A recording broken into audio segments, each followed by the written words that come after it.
যাদের সে উঠে গেছে তারা এখন আওয়ামী লীগদেরকে দেখতে পারতেছে না। যারা আমাদের ভাইদের জীবন নিয়েছে তাদেরকে অ্যারেস্ট করে না।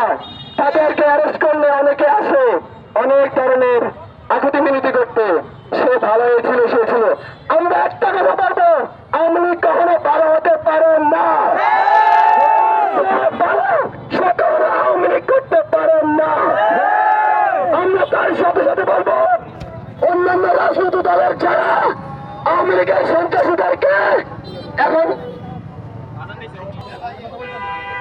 আমরা দেখেছি বিগত ফ্যাসিস্ট আমলে জামাত এবং বিএনপির লোকদেরকে লোকেশন ট্র্যাক করে করে বাড়ি থেকে আত্মীয় বাড়ি থেকে যেখানে থাকতে না কেন ওখান থেকে অ্যারেস্ট করা হতো। কিন্তু 24-এর গণঅভ্যুত্থানে যারা আমার ভাইদেরকে শহীদ করেছে, আমাদের পেশাদারের উপরে ভাইদেরকে আহত করেছে, তাদেরকে এখন ওইভাবে অ্যারেস্ট করা হচ্ছে না। দুজনকে তাদের তথ্য দিলে তারা অনেক আকুতি মিনতি করে। আমরা স্পষ্টভাবে বলতে চাই, যদি আপনারা তাদেরকে অ্যারেস্ট করে তাদের বিচারে আনতে পারেন তাহলে আমরা আবার মনে নামবো। এর সাথে একটা কথা মনে রাখতে চাই, বিগত ফ্যাসিস্ট আমলের চাঁদাবাজি সন্ত্রাসী দর্শন সব হয়েছে।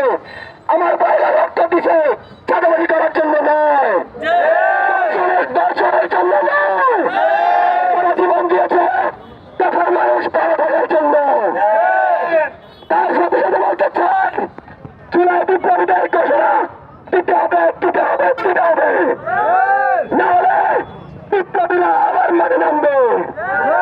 আমরা আন্দোলন দিয়ে যাইনি। আমি সবাইকে আমাদের ভবিষ্যতে কোন আন্দোলনের ডাক হয় সবাইকে আহ্বান জানিয়ে আমার বক্তব্য শেষ করছি। আসসালামু আলাইকুম।